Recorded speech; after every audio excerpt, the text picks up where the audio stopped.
Yes. तर असं हे मोक्ष संन्यास योग आपण अगदी 18व्या शेवटच्या ज्ञानाच्या शेवटच्या टप्प्यापर्यंत येऊन पोहोचलेलो आहोत. अर्जुनाचे प्रश्न अजूनही संपलेले नाहीयेत. ह्या 17व्या अध्यायामध्ये काल आपण बघितलं, की मग कशा प्रकारे की मग सात्विक, राजसिक आणि तामसिक जर ते शास्त्राच्या विना केलं, शास्त्राच्या आधारे जर त्या गोष्टी केल्या, तर मग ते कुठल्या प्रकारे मानलं जातं, हा प्रश्न अर्जुनाला पडलेला. आणि म्हणूनच भगवंतांनी सांगितलंय हे 3 श्रद्धात्रय विभाग योग. म्हणून ते सात्विक, राजसिक आणि तामसिक या पद्धतींमध्ये विभागलं जातं आणि त्याच प्रकारे ते जाणलं जातं. आणि म्हणून तो सात्विक मनुष्य काय खातो, कसा झोपतो, कशा प्रकारे त्याची दिनचर्या आहे, तो कुठल्या अन्नाचं सेवन करतो, या सगळ्यावर सुद्धा त्याचा तो स्वभाव अतिशय अवलंबून असतो आणि म्हणूनच तो जे काही करतो आहे त्याच्यावर त्याचा पूर्णपणे प्रभाव असतो.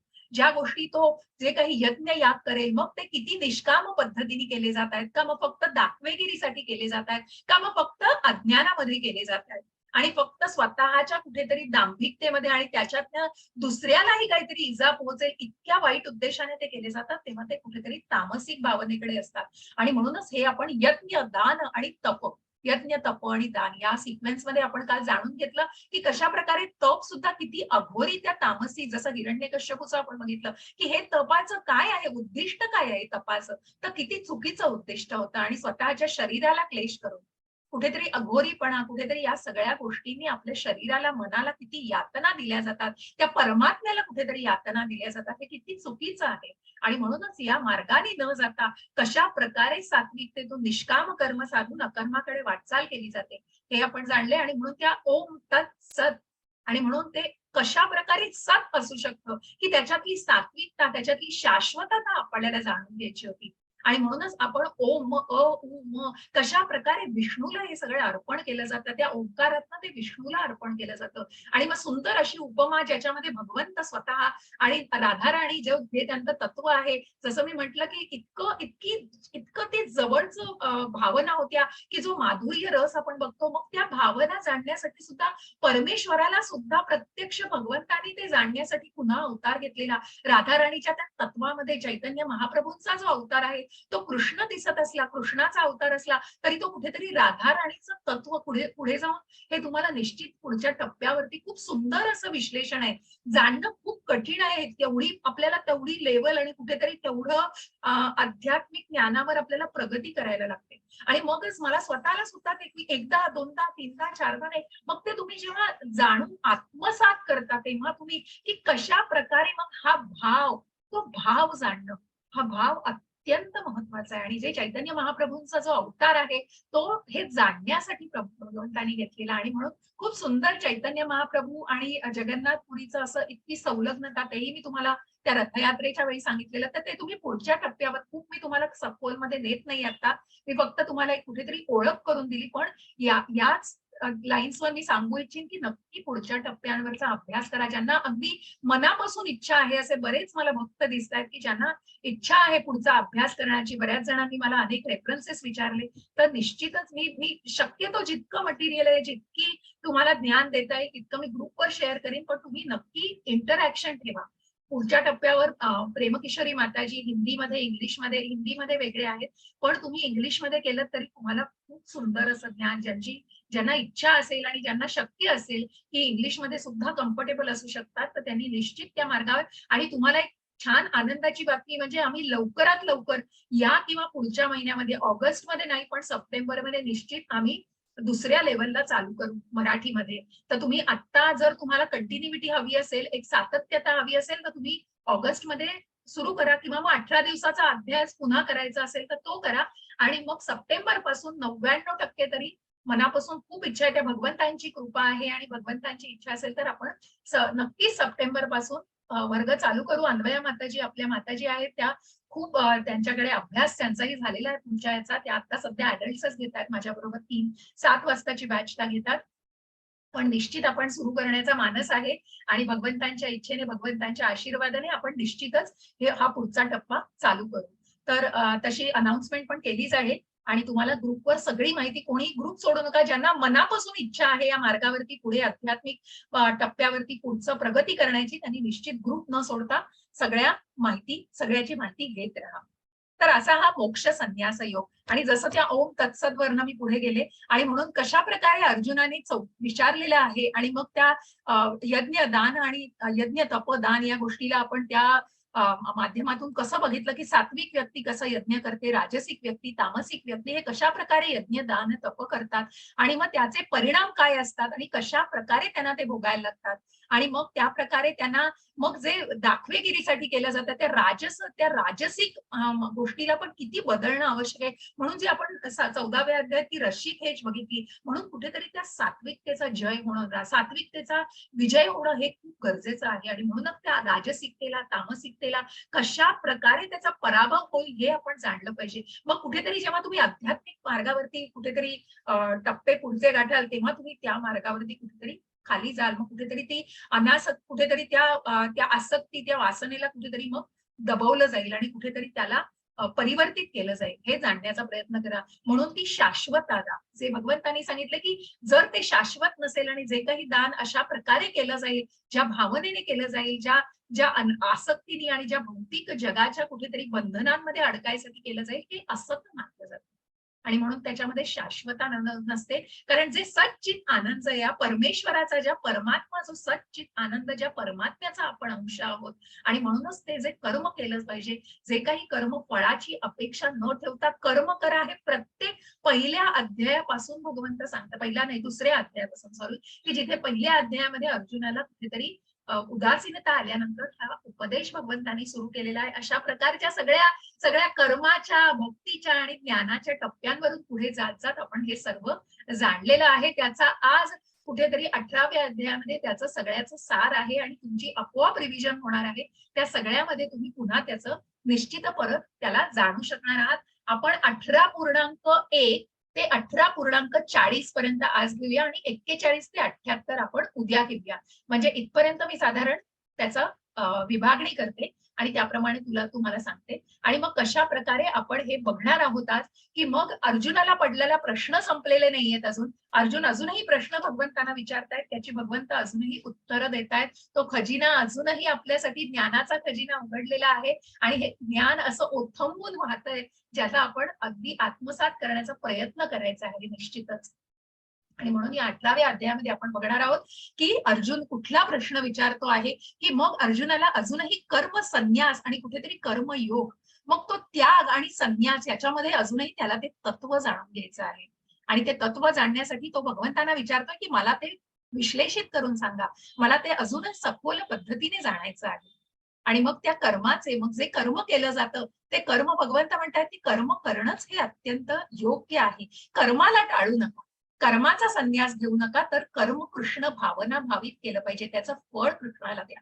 आणि म्हणूनच ते फळ कृष्णाला देऊन कशा प्रकारे ते कर्म केलं जातं, मग त्या कर्माचं खूप सुंदर अशी ही व्यक्त केलेली, म्हणजे खूप सुंदर अशी अभिप्रेत असलेली ही कल्पना आहे आणि खूप सुंदर त्या श्लोकातून भगवंतांनी उपदेश केलेला आहे. त्या 5 घटक कसे असतात त्या क्रियेचे आणि त्या क्रियाकलापांचे हे आपल्याला जाणायचं आहे. आणि मग सगळं काही त्याग केलं तरी कशा प्रकारे यज्ञ, तप आणि दान त्याग करू नये हे विद्वान लोकांनी सांगून ठेवलेलं आहे. त्याचं महात्म्य जाणणार आहोत आणि मग कशा प्रकारे आपल्याला हा कर्म करता आणि त्याच्यावरचं जे काही नियंत्रण असतं ते क्रियेचं, ते आपल्याला या सात्विक, राजसिक आणि तामसिक गुणांद्वारे जाणून घ्यायचंय. फरकाने आपल्याला आज ह्या गोष्टी जाणून घ्यायच्या आहेत. 18.40 पर्यंत आपण ते जाणून घेऊ, मग उद्या आपण पुढे जाणार आहोत. तर अर्जुन प्रश्न विचारतोय, संन्यासस्य महाबाहो तत्त्वमिच्छामि वेदितुम् त्यागस्य च ऋषिकेश पृथक्केशिनि निषिधुन. म्हणजे त्याचा अर्थ पण निषुधन मी सांगते. हरे कृष्ण माताजी. हरे कृष्ण. अर्जुन म्हणाला, हे महाभाव ऋषिकेश, हे केशनीसूदन, मला त्याग आणि संन्यासाचे तत्व जाणण्याची इच्छा आहे. हरे कृष्ण. हरे कृष्ण. का ऋषिकेश म्हटलंय? किती वेगवेगळ्या गोष्टींनी संबोधतायत बघा अर्जुन भगवंतांना. मग ऋषिकेश जो सगळ्या इंद्रियांचा स्वामी आहे, इंद्रियांचा स्वामी, नियंत्रण करणारा असा हा भगवंत, असा हा ऋषिकेश आणि केशिनी सूदन, की ज्याने या केशी असुराचा नाश केलेला आहे. आणि म्हणून तुझ्या मनातल्या या सगळ्या संभ्रमांचा तू नाश कर आणि हे म्हणूनच भगवंत अर्जुनाला सांगणार आहेत की कशा प्रकारे का की त्याच्या मनातल्या ज्या कुठेतरी भावना आहेत त्या ज्या भ्रम आहेत आणि ते संभ्रम दूर होणार आहेत. म्हणूनच हे परमेश्वर आहे, परमात्मा आहे, केशिनी सुदन आणि हे की जो सगळ्या असुरांचा वध करतो तो आपल्या मनातल्याही सगळ्या असुरांचा, मनातल्या सगळ्या चुकीच्या कल्पनांचा नक्कीच वध होणार आहे. आणि अशा या महाबाहोला आणि अशा या परमात्म्याला अर्जुन विनंती करतायत आणि मला त्याग आणि संन्यासाचे तत्व जाणण्याची इच्छा आहे. मग संन्यास म्हणजे काय आहे आणि त्याग म्हणजे काय आहे हे भगवंतांकडून आपल्याला जाणून घ्यायचं आहे. काम्यानां कर्मणान्यासं संन्यासं कवयो विदुः सर्वकर्म फलत्यागं प्राहुस्त्यागं विचक्षणाः. हरे कृष्ण माताजी. हरे कृष्ण. श्री भगवान म्हणाले, भौतिक इच्छांवर आधारलेल्या कर्माचा त्याग आला विद्वजन संन्यास असे म्हणतात आणि सर्व कार्यांचा याला पाहिजे याला विद्वजन्य संन्यास असे म्हणतात आणि सर्व कार्यांच्या फलाचा त्या कारणाला बुद्धिमान लोक त्याग असे म्हणतात. हरे कृष्ण. हरे कृष्ण. आणि म्हणूनच इथे जाणून घ्यायचे की संन्यास काय आहे आणि त्याग काय आहे. आणि हे विश्लेषित करून भगवंतांनी सांगितले की ज्या भौतिक इच्छांवर जो आपण कर्मयोग बघितला, कर्म संन्यास योग बघितला, 3रा अध्याय 5वा अध्याय याच्यामध्ये आपण तेच सखोलपणे जाणलंय. परंतु अर्जुनाला अजून का प्रश्न पडलाय, कारण मग त्याला ते कर्म पूर्णपणे जाणून घ्यायचंय आणि म्हणून त्या भौतिक त्रिगुणांच्या प्रभावाखाली आपण ते आज जाणणार आहोत. आणि म्हणून त्याच्या सुरुवातीला अर्जुनाने हे क्लिअर करून घेतलंय भगवंतांकडून की संन्यास काय आहे. मग संन्यास म्हणजे त्या कर्मांनाच टाळणं आणि त्या भौतिक इच्छांवर आधारलेल्या जे काही कर्म क्रियाकलाप करतो आहे त्या सर्वाचा त्याग करणं म्हणजे संन्यास. मग संन्यासी वृत्ती आपण म्हणतो की संन्यास हे आश्रमात जाऊन राहिले आहेत, जंगलामध्ये जाऊन राहिले, कारण त्यांनी सगळ्या त्या सुखाचा त्याग केलाय, त्यांनी त्या भौतिक सगळ्या कर्मांचा त्याग केलेला आहे, कुठेही पाशात अडकायचं नाही म्हणून तो त्याग केला. आणि म्हणूनच पण कुठेतरी मग त्या कार्याच्या फळाचा जेव्हा त्याग केला जातो ती भावना जास्त श्रेष्ठ आहे हे पुढे जाऊन भगवंत सांगताय, कारण त्याला बुद्धिमान लोक त्याग म्हणतात. कारण कुठेतरी ते कर्म फळ, त्या कर्माचं फळ जे असतं ते तुम्ही भगवंताला अर्पण करा, त्याचा कुठेतरी आसक्ती धरू नका. हरे कृष्ण माताजी. हरे कृष्ण. काही विद्वज्जन घोषित करतात की सर्व प्रकारच्या सकाम कर्मांना दोषपूर्ण समजून त्यामुळे पाहिजे की, परंतु इतर विचारवंतांचे असे म्हणणे आहे की यज्ञ, दान, तप अशा कर्मांचा कधीही त्याग करू नये. हरे कृष्ण. हरे कृष्ण.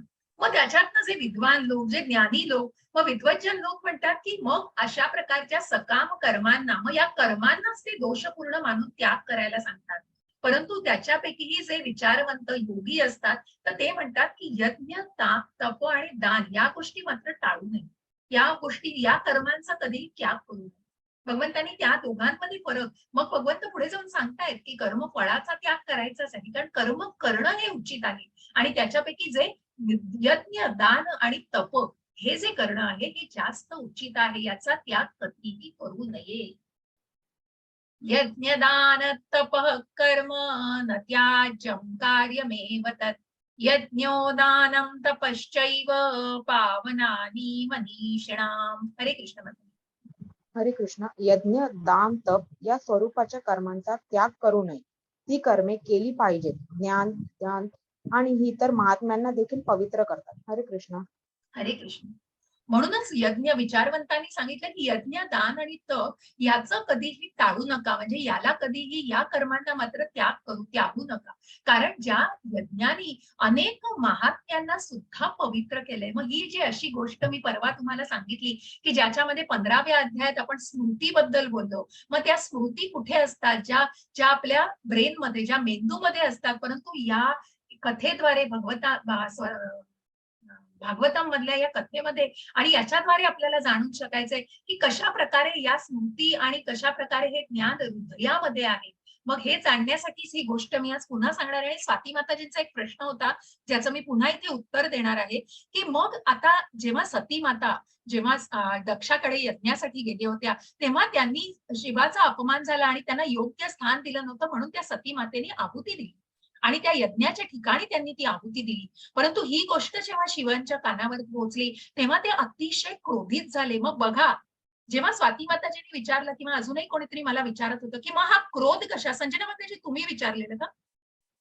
नाही माताजी, मी नाही. मला वाटतं स्वाती माताजींनी. तर मग हा क्रोध कशा प्रकारे आवरता येईल बघा, की मग भगवंताला हा क्रोध शिवांना हा क्रोध झाला, परंतु का हो, मीच झाला? विचारलं.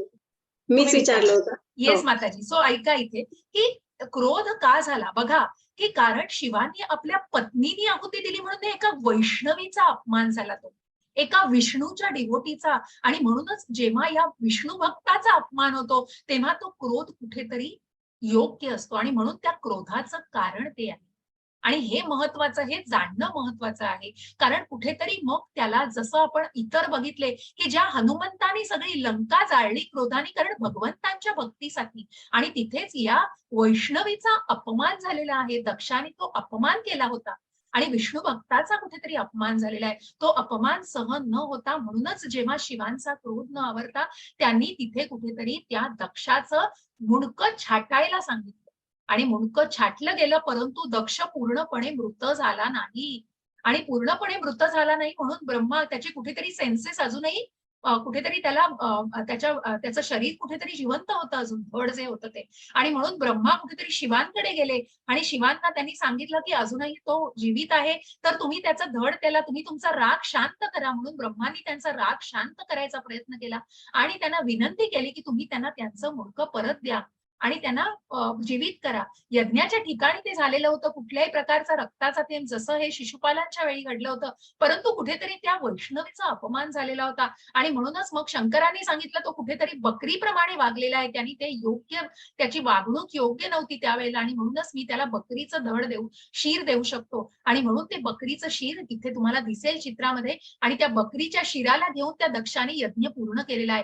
कारण त्या बघा, मग त्या बकरीच्या शिराला जरी घेतलं गेलं तरी तुम्हाला दिसेल, की मग त्याच्या भावना जे आपण बघतो, मग तुम्ही त्या दिवशी मला उत्तर दिलेलं, की कशा प्रकारे हा आपण बघितलं, की मग ज्या स्मृती असतात आणि ज्या काही कल्पना असतात, ज्या काही आपल्या शक्ती असतात, त्या कशा प्रकारे आपल्या सर्वस्याहं हृदि सन्निविष्टो मतः स्मृतिर्ज्ञानमं पोहनं च वेदैश्च सर्वैरहमेव वेद्यो वेदांत कृद्वेव विदेव चाहम. 15 मधला हा श्लोक आपण पुरुषोत्तम योगामधला बघितला. मग ज्याच्यामध्ये सगळ्या स्मृती आणि सगळ्या या गोष्टी भगवंतांपासून आहेत. कारण कुठेतरी याला या गोष्टीचं भागवतामध्ये या गोष्टीचा कुठेतरी पुरावा दिला जातो, की मग कशा प्रकारे दक्षाला, की त्याच्या कुठेतरी त्या गोष्टी त्याला उपरती झाली आणि त्याने ते यज्ञ या कारण त्याच्या मनातल्या त्याला कुठेतरी पश्चाताप झाला. मग जरी त्याला ते बकरीचं शीर लावलेलं होतं, तरी त्याच्या परमात्मा त्याच्या हृदयामध्ये कुठेतरी तो वास होता. आणि म्हणूनच त्या हृदयात त्या परमात्म्याने त्याला ते जागृतता त्याने दिलेली होती आणि कुठेतरी त्यांनी शिवांना बोलवलंय बघा इथे. आणि म्हणूनच त्या शिवाला त्यांनी प्रत्यक्ष शिवांना त्यांनी शरण गेले, क्षमा मागितली त्यांची. कारण त्यांना कुठेतरी त्या गोष्टीची जाणीव झाली आणि कुठेतरी पश्चाताप झाला. आणि म्हणूनच या गोष्टीवरून तुम्ही जाणाल, की कशा प्रकारे या भावना या हृदयामध्ये वसलेल्या आहेत, हे पूर्णपणे आपल्याला या भागवताच्या कथेवरून आणि म्हणूनच यज्ञाच्या ठिकाणी या महात्म्याला कुठेतरी पवित्रता मिळाली आणि म्हणूनच या यज्ञाचं महत्व हे जाणून घेण्यासाठी इथे दिलेलं आहे. म्हणून तो क्रोध, की त्या वैष्णवीचा जसं आधीही काही तुम्हाला अजूनही 1-2 कथा मी उद्या याच्या संदर्भात सांगेन, की कशा प्रकारे मग त्या क्रोधाला कुठेतरी अँटिडोट, मग जसं आपण म्हटलं, की मत्सराला पूर्ण काढूनच टाकायला लागतं. परंतु कुठेतरी त्या क्रोधाला ज्या हनुमंताने, ज्या विभीषणाचं आपण ऐकलेलं आहे, की ज्यांनी जरी त्या जरी भगवंतांविषयी सेवा करण्यासाठी त्यांनी आपल्या रावणाविरुद्ध, आपल्या भावाविरुद्ध कुठेतरी विरुद्ध त्यांच्या जाऊन भगवंताला मदत केलेली होती. मग या गोष्टी कशा प्रकारे बदलू शकतात आणि परिवर्तित होऊ शकतात. परंतु ज्या प्रकारे आपण शिशुपालाचा वध बघितला, मग ती मत्सरी भावना, द्वेषी भावना याचा कधीही परिवर्तन नाही, ती पूर्णपणे मुळापासून उखडून टाकायला लागते. आणि म्हणून भगवंत अर्जुनाला परत त्या दिवशी तेच मी अध्यायात सांगितलं, की भगवंतांनी सांगितलं, तू माझा मत्सर करत नाहीस, तुला हे ज्ञान मी देतोय ते तू ऐक आणि जे अत्यंत योग्य पद्धतीने तो योग्य शिष्य श्रवण करतो आहे. एतान्यपि तु कर्माणि संगम त्यक्त्वा फलानि च कर्तव्यानि ते मे पार्थ निश्चितं मतमुत्तमम्. हरे कृष्ण. हरे कृष्णा, ही सर्व कर्मे कोणत्याही प्रकारची आसक्ती किंवा फलाची अपेक्षा विना केली पाहिजेत. हे पार्थ, ही कर्मे कर्तव्य बुद्धीने केली पाहिजेत. हे माझे अंतिम मत आहे. हरे कृष्ण. हरे कृष्ण. आणि म्हणूनच भगवंत म्हणतायत की सर्व कर्म करा, आपल्या कर्मांना टाळू नका. कर्म केली पाहिजेत, पण ती कुठेतरी आसक्ती आणि फळाच्या अपेक्षेविना केली पाहिजे. आणि म्हणूनच ती कुठेतरी कृष्ण भावनेतून केली पाहिजे. ती अर्पण करा, ती कृष्णाला अर्पण करा. आणि म्हणून कर्मांना टाळू नका. आणि जी कर्म करा ती कर्तव्य बुद्धीने केली पाहिजे. ज्या कमिटमेंट्स आहेत, आपल्या जबाबदाऱ्या आहेत, त्या जाणून ती कर्म करा. आणि ती निश्चितच पूर्णपणे पार पाडली पाहिजे. जसं मी म्हणते की आपण आपल्या घरातल्यांचे कुठेही आबाळ न होऊ देता आपण ही सेवा करायची. कृष्णाची, भगवंतांची सेवा, या सेवेमध्ये आपण वेळ निश्चित देऊ शकू. पण कुठेतरी इच्छा आहे तिथे मार्ग आहे. पण कुठल्याही आपल्या घरातल्यांचे, आपल्या मुलांचे, आप्तांचे, ज्येष्ठांचे कुठलेही आबाळ न होऊ देता आणि कुठल्याही प्रकारची तुमची रस्सीखेच, कुठल्याही डिस्टर्ब होऊन मग तुम्ही कुठेतरी त्या गोष्टीला तुम्ही प्रायोरिटाईज करा. कुठेतरी त्याची प्राथमिकता जाणा आणि त्याप्रमाणे तुम्ही निश्चितपणे विचार करा. आणि मगच तुम्ही निश्चितपणे ते कर्म योग्य पद्धतीने कर्तव्य म्हणून करू शकाल. मग हे कर्तव्य करणारा व्यक्ती सात्विक, राजसिक आणि तामसिक, मग कशा प्रकारे हे कर्म केलं जातं बघा. की मग सात्विक वृत्तीची व्यक्ती ही निश्चितच चांगुलपणाने आणि ते कर्तव्य भावना म्हणून करेल. मग राजसिक वृत्तीची व्यक्ती निश्चितच आवड म्हणून ती गोष्ट करेल. पण कधी कधी त्याला कारण काय आहे, कारण हे कर्तव्य मला जमेल की नाही हो, आणि मला हे करणं खूप कठीण वाटतंय. आणि म्हणून त्या गोष्टी कुठेतरी पॅशन म्हणून, कुठेतरी त्या गोष्टीची आवड म्हणून, आसक्ती म्हणून त्या गोष्टी केल्या जातात. आणि म्हणून ते कुठेतरी करण्यामध्ये मग काहीतरी कारणं सांगितली जातात. परंतु कर्तव्य करणारी व्यक्ती काहीच कारणं सांगत नाही त्याची, कारण त्याला माहिती आहे त्याचं कर्तव्य काय, जबाबदारी काय. आणि म्हणूनच जर कर्तव्य पूर्ण करायची नसतील तर आपण म्हणतो ना, आपल्याकडे हजार एक्सक्यूज आहेत.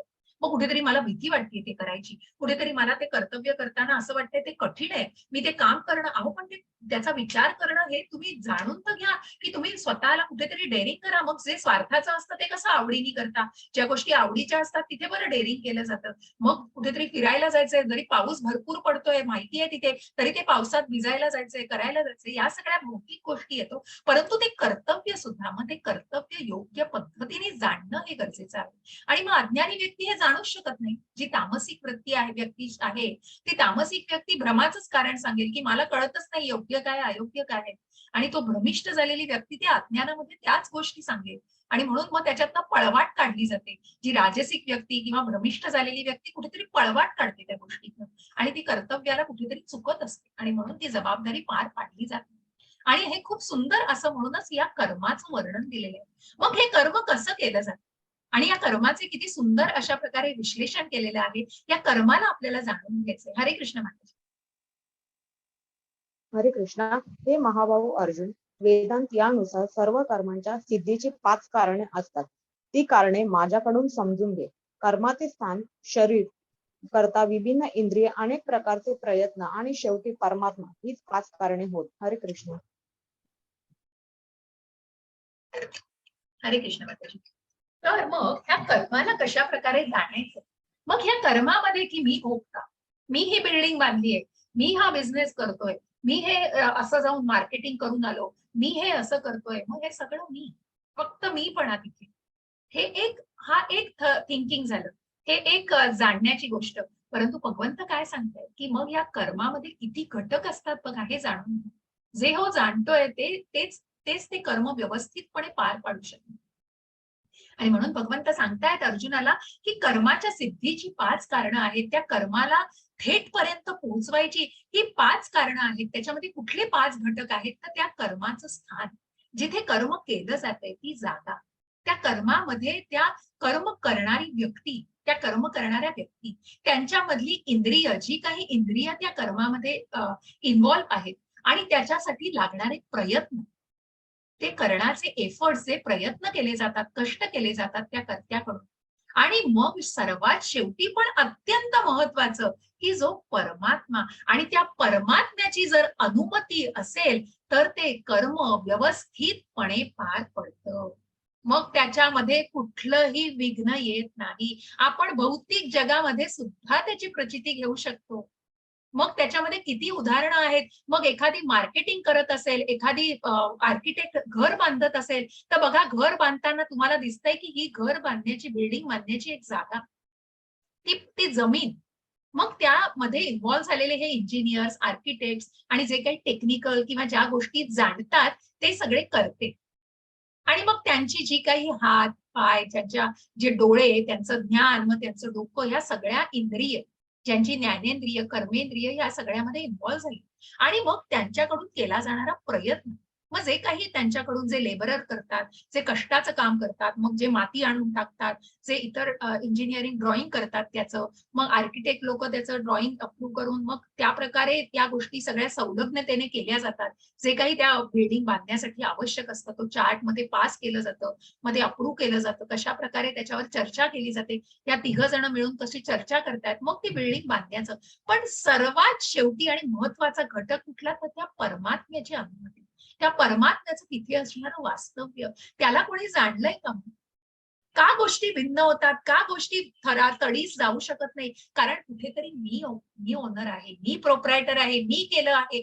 अहम, खोटा अहंकार, आणि तो जपत आलेली आहे. पण काय हो, भोक्तारम यज्ञ तपसाम सर्व लोक महेश्वरम. जो भोक्ता कोण आहे त्याला जाणा, त्या पुरुषोत्तमाला जाणा. की मग जर त्या विटा माती कुठून आलं हो तुमच्याकडे, काही वरतून टपकून पडलं आहे, मग जे केमिकल्स आहेत जरी कबूल आहे, पण त्याचं कुठेतरी मूळ कुठे आहे? त्या मूळ तर परमात्म्याची उत्पत्ती आहे ना.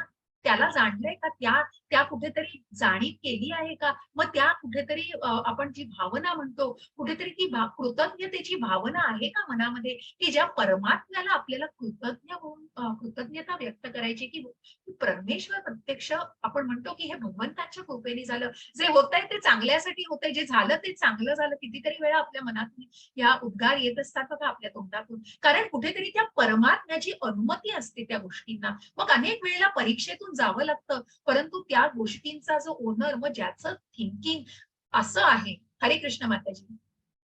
हरे कृष्णा. म्हणून या 5 कारणांचा विचार न करता ज्याला वाटते की तो एकमेव करत आहे, तो खचितच मूर्ख आहे आणि तो गोष्टींना यथार्थ रूपात पाहू शकत नाही. हरे कृष्ण. हरे कृष्ण. आणि म्हणूनच मी भोगता आहे, मी सगळं बनवलेलं आहे. मग तिथे कुठेतरी परमात्म्याचा अंशच नाहीये. कृष्ण कुठेच नाहीये त्या कर्मामध्ये. मग त्याला वाटतंय की तो स्वतः सगळं करतोय. अत्यंत मूर्ख म्हटलंय प्रभुपादांनी त्यांच्या तात्पर्यामध्ये, की ही लोक अत्यंत मूर्ख आहेत आणि त्यांना यथार्थ रूपात, कारण ते ज्ञानाचे चक्षुष नाहीयेत हो. त्या ज्ञानाचे चक्षुष बघण्यासाठी नाहीयेत. ती जाणीवच नाहीये, ते ज्ञानच नाहीये आणि म्हणूनच ते मूर्ख आहेत आणि यथार्थ रूपामध्ये त्या गोष्टीला पाहू शकत नाही. मग या कर्माला कसं जाणायचंय? कर्माच्या काही प्रेरित भाव आहे, ते कर्म करण्यापूर्वी सुद्धा बघा कशा प्रकारे त्याला त्याला अनुभवलं जाऊ शकतं. हरे कृष्ण माताजी. हरे कृष्णा. ज्ञान, ज्ञेय आणि ज्ञाता ही 3 कर्माला प्रेरणा देणारी कारण होत. इंद्रिय कर्म आणि कर्ता हे 3 कर्मांचे घटक आहेत. हरे कृष्ण. हरे कृष्ण. आणि म्हणूनच जेव्हा इंद्रिय कर्म आणि हा कर्ता सगळं कर्म करतोय. आता फॉर एक्झाम्पल इथे तुम्ही बघताय, हा फुटबॉल प्लेयर आहे, सॉरी बास्केटबॉल प्लेयर आहे. तो बास्केटबॉल खेळतो आहे, त्याला त्याचं कर्म माहितीये की तो बास्केटबॉल खेळणार आहे. पण त्याच्या आधी जेव्हा त्याला ती बास्केटमध्ये टाकण्याची प्रक्रिया करायची आहे, त्याच्या आधी कोणीही उठून टाकेल का हो बॉल बास्केटमध्ये? नाही. कारण त्या व्यक्तीला त्याचं ज्ञान पाहिजे आणि त्याला त्याचं ध्येय पाहिजे. त्या ज्ञानाला ज्ञानाचं त्याचं ध्येय, कारण तो एक ज्ञाता आहे आणि म्हणून तो त्याचा ज्ञाता आहे. आणि तो ज्ञाता असणं गरजेचं आहे. त्याला बास्केटबॉल कसं खेळायचं याचं ज्ञान पाहिजे. तरच तो ध्येय गाठू शकेल. ते ज्ञानाचं ध्येय, ते ज्ञेय जाणू शकेल. आणि म्हणूनच या घटकांना कशा प्रकारे प्रेरणा मिळतात आणि कुठेतरी आपण त्याचं प्लॅनिंग करतो. मग साधं परीक्षेला जाताना अभ्यास केला जातो, त्याचं चिंतन केलं जातं आणि मग आपण परमात्म्याला सगळ्या पूर्णपणे कृतज्ञता बाळगून ते पूर्णपणे तडीस जावं यासाठी परमात्म्याची अनुमती घेतली जाते. आणि म्हणून या घटकांना जाणून घ्या. या कर्ता कर्म आणि इंद्रिय इन्व्हॉल्व्ह आहेतच प्रत्यक्षपणे, परंतु त्याच्या आधी तो जे प्लॅनिंग केलं जातं, त्या गोष्टीची जी प्रेरित गोष्टी आहेत, हे कर्माचे घटक आहेत सगळे. आणि म्हणून या कर्माला सिद्धीस नेण्यासाठी त्या सर्व घटकांना जाणणं, त्या ऑब्जेक्टला जाणणं, की त्या ज्ञाता कोण असायला पाहिजे, की त्याला त्याचं ज्ञान पाहिजे आणि त्याला त्याचं ध्येय माहिती पाहिजे. आणि म्हणूनच मग परमात्म्याच्या अनुमतीने निश्चितच त्या ध्येयाची तो प्राप्ती करू शकतो. आणि म्हणून मग असा एक कुठेतरी ऍक्टिव्हिटी जी आपण उद्या थोड्या वेळ असेल तेव्हा निश्चित घेऊ शकतो. मग तुम्ही प्रत्येकाला, प्रत्येक जणांनी रेट करा. अशी छोटीशी ही ऍक्टिव्हिटी इथे स्लाइड म्हणून दिलेली आहे, की मग तुम्ही स्वतःला कुठलं रेटिंग करताय? तुम्ही सात्विकतेमध्ये का राजसिकतेमध्ये का तामसिकतेमध्ये आहात? मग कुठल्या कुठल्या तुम्ही स्वतःमध्ये मोडताय आणि स्वतःला कशा प्रकारे, जसं आपण म्हणतो आपल्या स्ट्रेंथ्स काय आहेत, आपल्या विकनेसेस काय आहेत, त्याच दृष्टीने मग आपले विचार करण्याच्या ज्या पातळ्या आहेत त्या कशा आहेत. आपण सात्विकतेमध्ये विचार करतोय का अजूनही कुठेतरी सकाम कर्मामध्ये आहोत, का मग अजूनही अज्ञान आहे? तर निश्चितच आता तिसरा टप्पा कुणाचाच नसेल, 3 नंबर कोणीच देणार नाही. पण अजूनही मग 1 आणि 2 मध्ये कुठल्या प्रकारे आपण दुसऱ्यावर अजून अडकलोय, मग हे रेटिंग करायचं आणि हे कुठेतरी स्वतःला असेस करायचंय, स्वतःला पडताळून बघण्यासाठी हा कुठेतरी एक छोटीशी ऍक्टिव्हिटी, ती आपण उद्या निश्चितपणे वेळ झाला तर आपण अजून डिस्कस करूया. आणि मग त्याच्या प्रकारचं ज्ञान, मग आपल्याला आता जाणून घ्यायचं आहे, की जो कर्ता कर्म आणि ज्या कर्त्याला ज्ञाता म्हटलेलं आहे, मग तो ज्ञाता कसा असू शकतो? मग त्या ज्ञाताचे ज्ञान कशा प्रकारचं असू शकतं? मग ते ज्ञान कशा प्रकारचं, सात्विक आहे, राजसिक आहे का तामसिक आहे, हे कशा प्रकारे पडताळून बघू शकतं? म्हणून आपल्याला या ज्ञानाला जाणायचंय, या कर्माला जाणायचंय आणि या कर्त्याला जाणायचंय. सात्विक कर्म, सात्विक ज्ञान आणि सात्विक कर्ता, या प्रकारे आपल्याला या फरकाने त्यांना जाणून बघायचं. वाचाल माताजी? हरे कृष्ण. तिन्ही हो वाचा माताजी. तुम्ही, 20, 21, हो हो 22, माता. मग मी सगळ्याचं एक्सप्लेनेशन देते. हरे कृष्ण. हो हो चालेल माता. हरे कृष्ण. भौतिक स्वरूपाच्या पद्धतीवर आधारित 3 प्रकारचे ज्ञान. 18.20 ज्या ज्ञानामुळे अनंत रूपात विभाजित असलेल्या सर्व जीवांमध्ये एकच अविभक्त आध्यात्मिक स्वभाव दिसून येतो, त्या ज्ञानाला सात्विक समजतात. ज्या ज्ञानामुळे अनंत रूपात विभाजित असलेल्या सर्व जीवांमध्ये एकच अविभक्त आध्यात्मिक येतो, सात्विक मध्ये कोण आहे? आवाज थोडा ब्रेक होतोय का? 18.21 हा, आता ठीक. हो. 18.21 ते ज्ञान ज्याद्वारे प्रत्येक भिन्न शरीरात भिन्न प्रकारचे जिवंत अस्तित्व आहे, हे आपणास समजले पाहिजे की आपण उत्कटतेच्या स्थितीत असणे आवश्यक आहे. 18.22 आणि ते ज्ञान ज्यामुळे मनुष्य एकाच प्रकारच्या कार्याला सर्वस्व समजून आसक्त होतो, त्याला सत्याचे ज्ञान राहत नाही व जे अतिशय अल्प असते त्या ध्यानात त्याला तमोगुणी ज्ञान म्हणतात. हरे कृष्ण. हरे कृष्ण. मग बघा कशा प्रकारचं ज्ञान सात्विक व्यक्तीच्या मनामध्ये, त्या सात्विक व्यक्तीला कशा प्रकारे ज्ञान असतं आणि म्हणून तो ज्ञाता त्या गोष्टीचा कशा प्रकारे पुढे कर्म करता आपल्याला जाणायचंच आहे. पण मग हे ज्ञान कसं असतं, की त्याच्यावर त्याला मग या ज्ञानाला आपण जे आतापर्यंत या 13व्या अध्यायापासून 18व्या अध्यायापर्यंत आपण हा जो ज्ञान योग आणि कुठेतरी बघतोय की हे वेगवेगळ्या स्वरूपात आपण ज्ञान घेतो. मग या 3 गुणांच्या प्रभावाखाली हे ज्ञान कसं असतं, तर मग ही सात्विक sorry,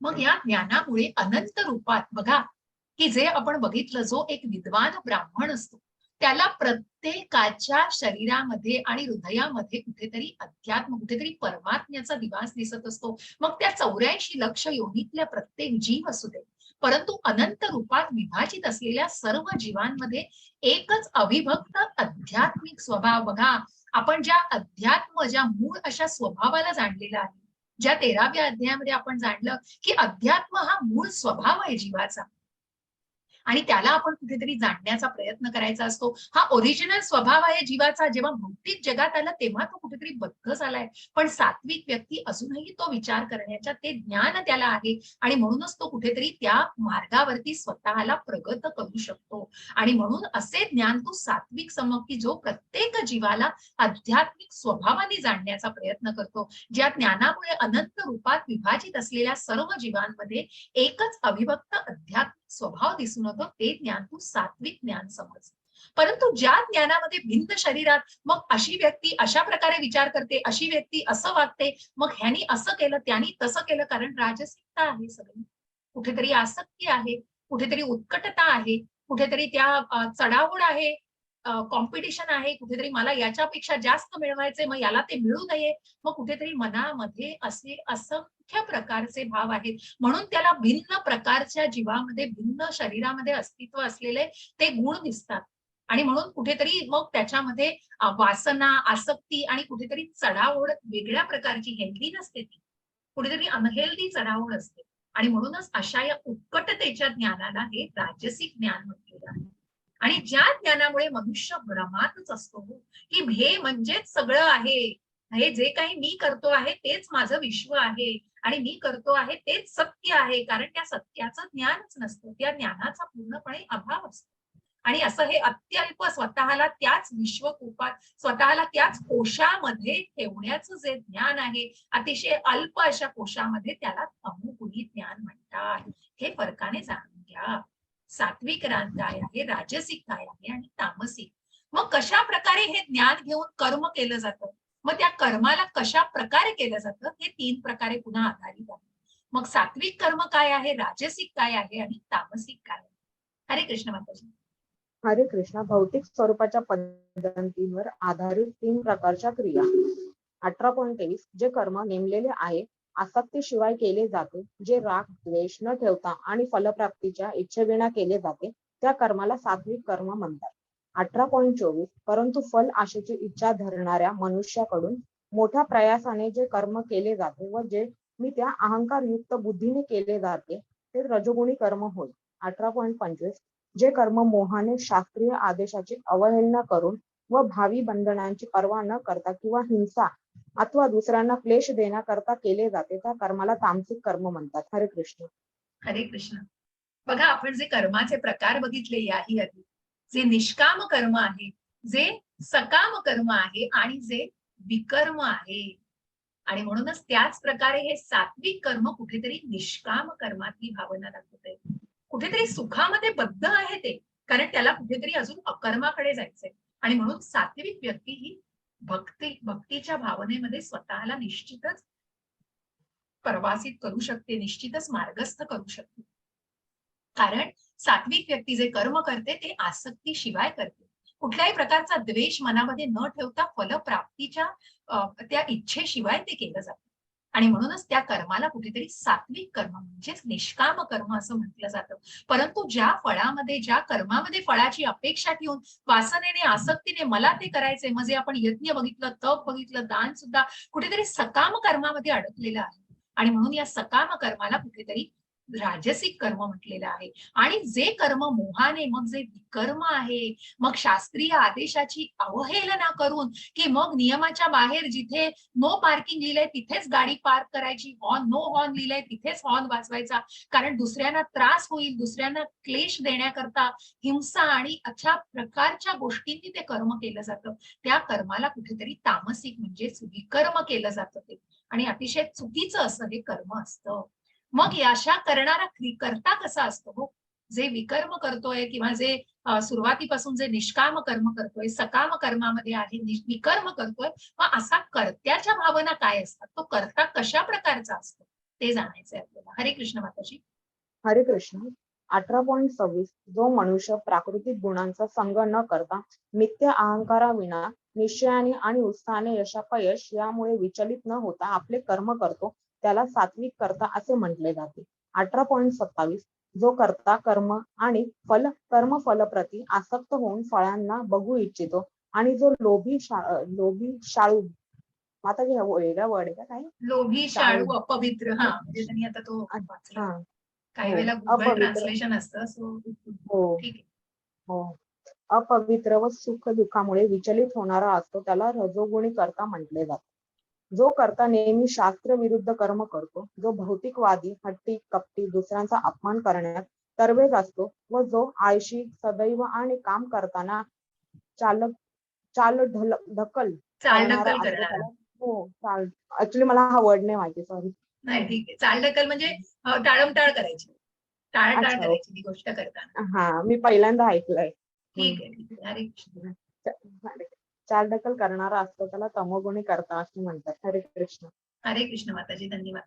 मग जो करता, मग जो सकाम करता आहे किंवा जो निष्काम कर्म करणारा आहे, मग तो करता कशा कशा गुणांनी ते करतो. कारण त्याच्यातले गुण काय आहेत त्या कर्त्याचे, की प्राकृतिक गुणाचा संग न करता मिथ्या अहंकाराविना मग स्वतःचा तो खोटा अहंकार बाजूला ठेवलेला असतो आणि एका निश्चयाने, उत्साहाने, की मग मला ते फळ नकोय, मी जे करणार आहे, जसं मी तुम्हाला म्हटलं की निष्काम कर्म, मी कुठेतरी मग जे काही तुम्ही सेवा कराल भगवंतांची, की मी ही लिंक 10 जणांना पाठवणार आहे आता, परंतु मला माहिती नाही ते जॉईन करतील की नाही, पण मी ते कर्म करणार आहे. मला त्याच्यातनं काही मिळो ना मिळो, पण मी ती सेवा करतो. मी ते एका निष्काम भावनेने करतो. हे कर्म. आणि म्हणूनच कुठल्याही प्रकारचा अहंकार नाहीये मनामध्ये. कुठल्याही प्रकारचा यश, अपयश या भावनेने कुठेतरी स्वतःचा तोल ढळणारा नाहीये, विचलित होणार नाहीये मन. आणि म्हणूनच मग ते कर्म, कारण मग त्याच्यामध्ये सगळं अँटिसिपेट करायला लागतं हो.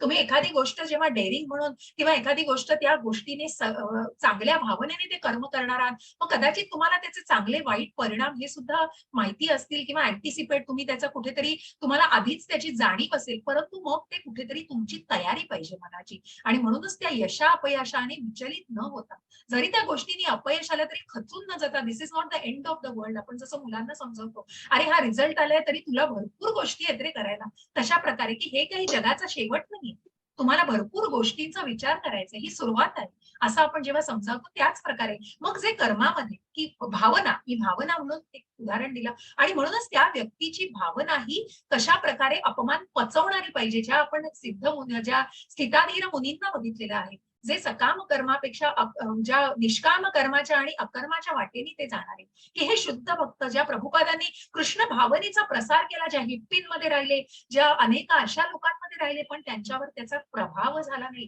त्यांच्यावर त्या वाईट गोष्टींचा प्रभाव झाला नाही आणि त्यांना यश मिळालं, काही ठिकाणी अपयश मिळालं, पण त्यांचं कर्म त्यांनी सोडलं नाही. ते इतक्या निष्काम भावनेने ते कर्म करत राहिले, की अन्नदान, मग इस्कॉनच्या स्थापना केल्या, कारण की लोकांचं कुठेतरी सगळ्यांची उन्नती व्हावी, प्रत्येकाच्या मनामध्ये ही भावना कुठेतरी निर्माण व्हावी, कृष्ण भावनेचा प्रसार करावा, की एकच निष्काम भावना मनामध्ये होती. मग त्याच्यात फळाची कुठलीही अपेक्षा नव्हती, असा हा सात्विक कर्म.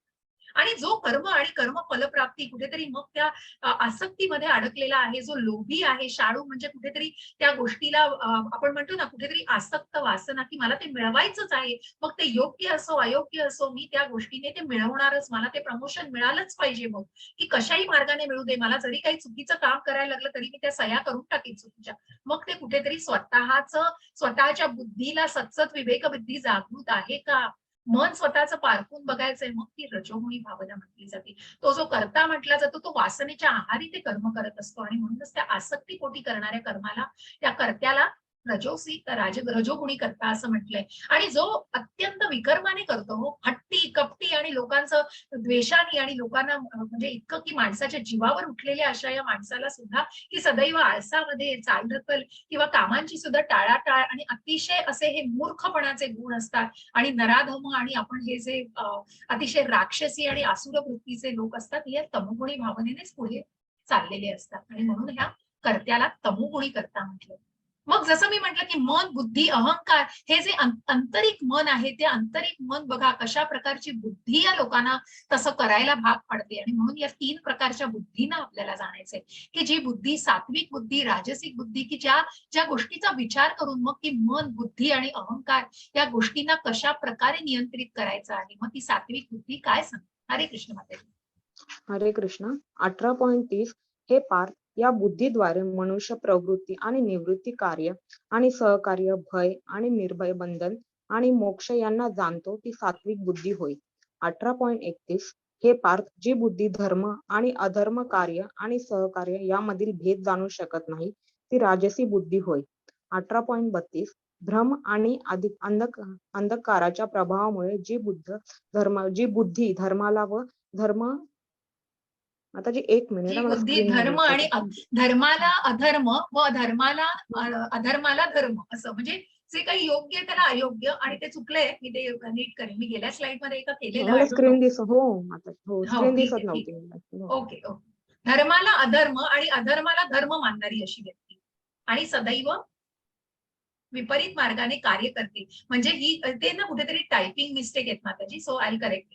कारण कुठेतरी कार्य करते त्याला पण असं चुकीचं झालंय, सो मी करेक्ट करेन ही साईड नक्की. नेटवर्क गेल्या इश्यू पण ह्याच्यामध्ये पण आहे काहीतरी वाटतं माझे. हो हो. हा नाही, काही वेळेला ते मला टायपिंग दिसली पण एररच आईस्क्रीम. असतं हो आणि तुम्हाला हो दिसली. हो, ठीक चालेल आहे म्हातारी, नो माताजी, हरकत प्रॉब्लेम. नाही. हो हो. हरे कृष्ण. हरे तर कृष्ण. मग जी बुद्धी मनुष्याला प्रवृत्त आणि निवृत्त, की कशा प्रकारे त्याच्यातून मुक्त व्हायचंय, त्या कर्माच्या बंधनातून आणि त्या गोष्टीतून मुक्त स्वतःला ठेवायचंय, की मग त्या गोष्टीला प्रवृत्त व्हायचंय, या गोष्टींमधला फरक जाणू शकते. कार्य आणि सहकार्य, की मग आपण ते कार्य कशा प्रकारे करायचंय, की त्या कर्माच्या भावना जाणण्याचं आहे.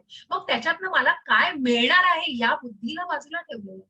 आणि कुठेतरी ती सत्सत विवेक बुद्धी जागृत आहे. आणि म्हणून अशा या बुद्धीला आपण सात्विक बुद्धी म्हणतो, की जी कुठेतरी निष्काम कर्माद्वारे दुसऱ्याच्या चांगल्या भावनेचाच विचार करते. मग कुठेही त्याच्यामध्ये द्वेष नसतो, मत्सर नसतो, आणि अशी ही सत्सत विवेक सात्विक बुद्धी असते. मग जी बुद्धी धर्म अधर्म आणि कार्य अकार्य यातला फरकच, सहकार्य नाही पाहिजे ते, अकार्य कार्य आणि अकार्य, की कशा प्रकारे या चुकीच्या कर्माला पण जाणू शकत नाही, कर्म अकर्म या गोष्टींमधला भेद जाणू शकत नाही. मी ही स्लाइड नीट करून मग तुम्हाला शेअर करून देते.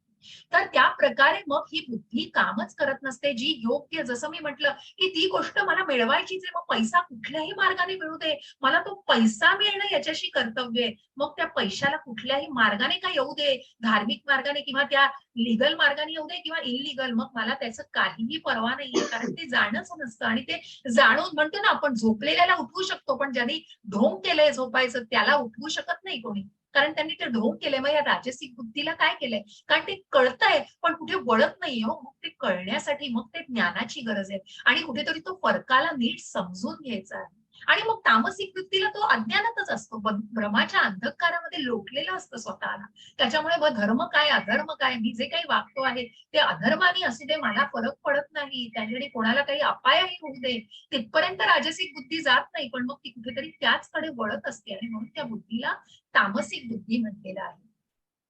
आणि मग त्या निश्चयाला, मग ज्या ज्या गोष्टींनी ही वृत्ती, मग ही बुद्धीने कुठला निश्चय केला जातो, आणि त्या निश्चयाला मग मी असं केल्यामुळे मला असं मिळणार आहे, कुठल्या तरी त्या दृढ तत्वाला, कुठेतरी त्या आपण म्हणतो की त्या त्या दृढ निश्चयाला जेव्हा भक्त पोहोचतो तेव्हा ती भक्ती मनामध्ये असते. आणि म्हणून या सात्विक निश्चय, राजसिक आणि तामसिक निश्चयाला, त्या वृत्तीला आपल्याला जाणून घ्यायचं. कशा प्रकारे हा निश्चय आहे, वाचू शकाल माताजी? हरे कृष्ण. हो हो माताजी, दिसते स्लाइड दिसते. 18.33. आणि अशा रीतीने जो मन, प्राण आणि इंद्रियांच्या क्रियांना संयमित करतो, तो निश्चय म्हणजे सात्विक निश्चय होय. 18.34. परंतु हे अर्जुन, या निर्धाराने मनुष्य धर्म, अर्थ आणि काम यांच्या फळांना सतत असतो, तो निश्चय राजसिक निश्चय होय. 18.35. हे पाच, जी धृती, स्वप्न, भय, शोक, विषाद आणि मोहाच्या पलीकडे जाऊ शकत नाही, ती दुर्बुद्धीपणे धृती म्हणजे तामसी धृती होय. हरे कृष्ण. हरे कृष्ण.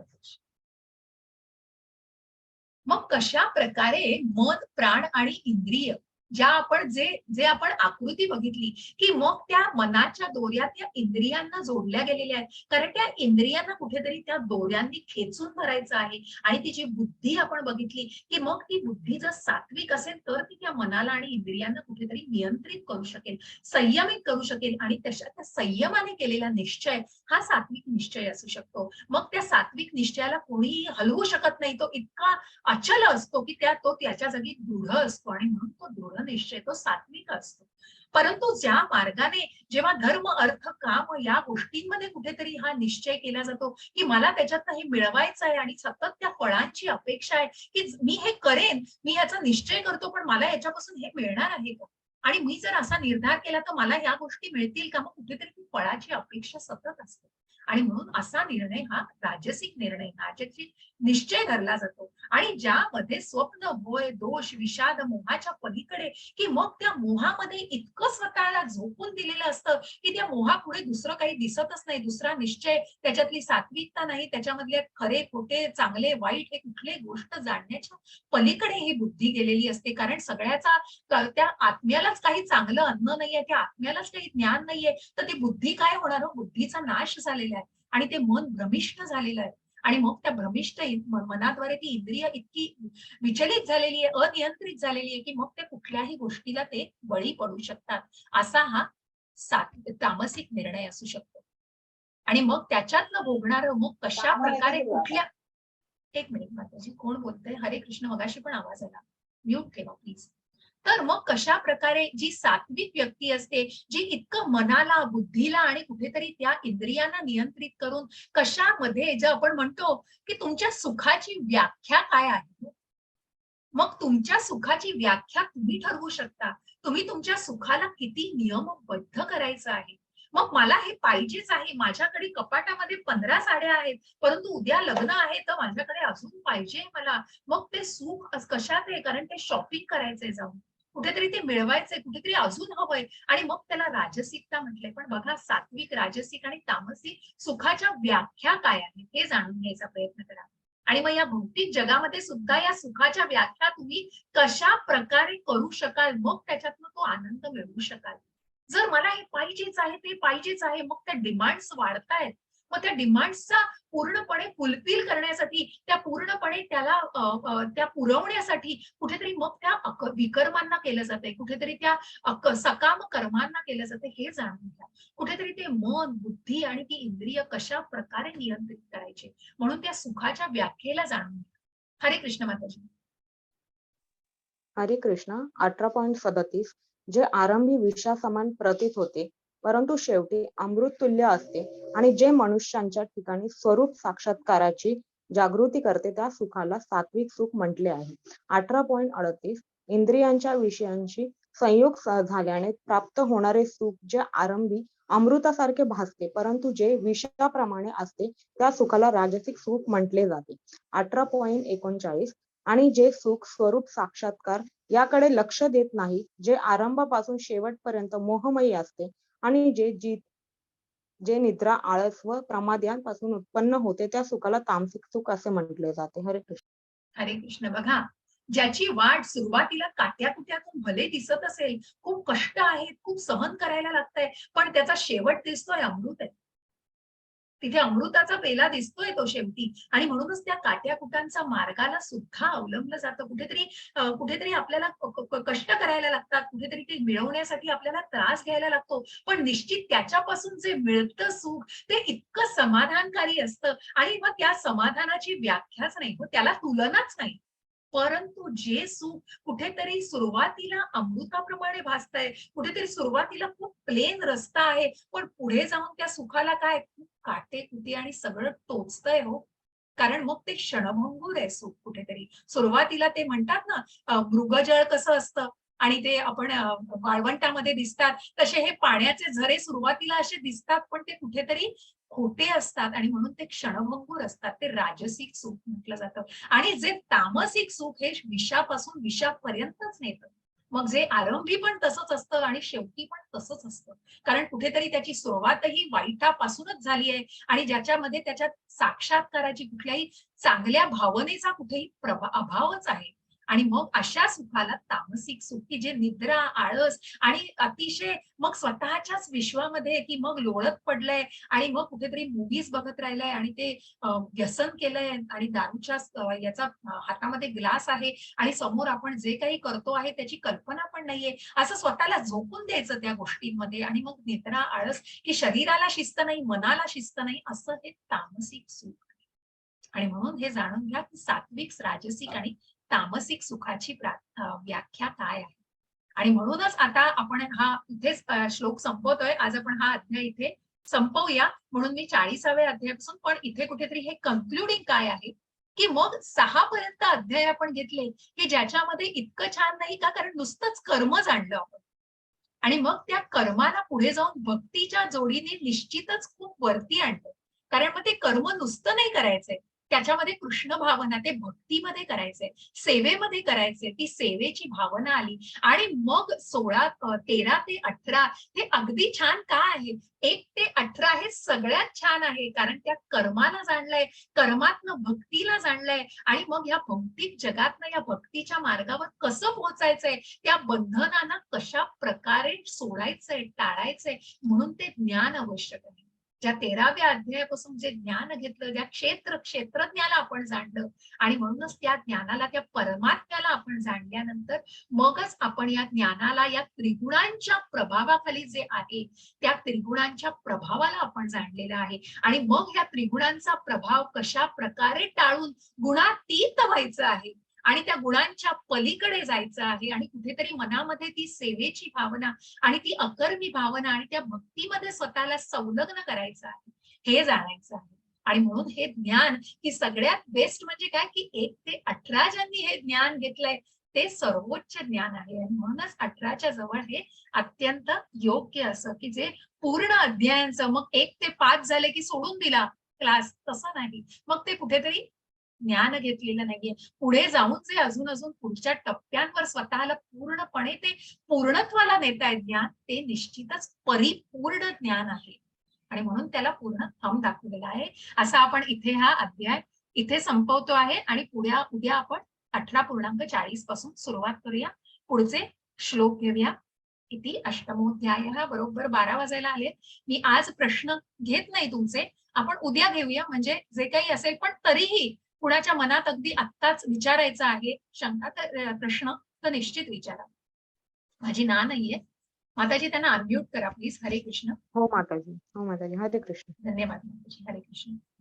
अलका माताजी, मी तुम्हाला आज ती प्रार्थना शेअर केलेली आहे कारण तुम्हाला ती वांछा कल्पतरू मी आता म्हणेन प्रार्थना जी कन्क्लुडिंग प्रार्थना आपण म्हणतो शेवटी, तर ती प्रार्थना मी जे मराठी प्रेयर्स मी तुम्हाला काही कॉन्व्होकेशन प्रेयर्स या नावाखाली एक शेअर केलं मी आत्ताच आज सकाळी, त्याच्यामध्ये तुम्हाला अगदी सगळ्या प्रार्थना आहेत माताजी. अलका माताजी. हरे कृष्ण. धन्यवाद माताजी. याच्यावरच करा ना, ग्रुपवरच करा ना. ग्रुपवरच केलंय माताजी, त्यांना एकटीला नाही केलं. मी सगळं जे काही आहे ते ग्रुपवर करते माताजी. सो दोन्ही ग्रुपमध्ये ते शेअर केलेलं आहे. त्याच्यामध्ये मराठी इन्व्होकेशन प्रेयर्स म्हणून आहेत त्याच्या अंडर मराठीमध्येच तुम्हाला सगळ्या प्रार्थना लाईनीनी आहे, त्याचा अर्थ पण आहे माताजी. ठीक आहे. हरे कृष्ण स्वाती माताजी. हरे कृष्ण अलका माताजी. त्यामुळे प्लीज ते रेफर करा आणि बघा. ठीक आहे. कुणाला काही प्रश्न आहेत अजून मनामध्ये? स्वाती माताजी, तुमच्या प्रश्नाचं थोडं उत्तर तुम्हाला मिळालं की क्रोधाला कशा प्रकारे परिवर्तित केलं जातं? हरे कृष्ण स्वाती माताजी. कोणाच्या मनामध्ये काही प्रश्न आहेत अजून? ते तर मोठे आहेतच माताजी, परंतु आपल्याला सुद्धा राग येत नाही असं नाही, पण ते कंट्रोल करायला अवघड जातो. येस, म्हणून ते सामर्थ्य वाढवायचंय.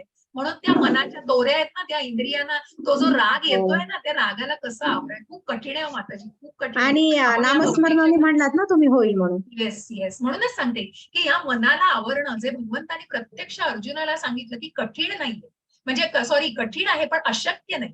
आणि म्हणूनच या नामस्मरणाने तुमचं सामर्थ्य वाढवा की हे बघा होईल. पहिल्या दुसऱ्या या टप्प्यापर्यंत तुम्हाला वाटेल अजून मी नाही आवडू शकत. जरा जसं आपण बघा किती वेळेला सांगतो अरे आकडे मोड, मनामध्ये आकडे मोज 1 2 3 4, पण ते काय आकडे तात्पुरते तुम्हाला शांत करतात. पण तुमचं जे जे पूर्ण सामर्थ्यच वाढवायचंय, कुठेतरी स्वतःला त्या पातळीपर्यंत न्यायचंय, तर निश्चित त्या मनाला कुठेतरी ट्रेन करा. म्हणून करतो नक्की, प्रयत्न चालू आहे. तो प्रयत्न. येस माताजी. आणि नक्की यश मिळेल. मनापासून करा, यश मिळणार माताजी. हरे कृष्ण.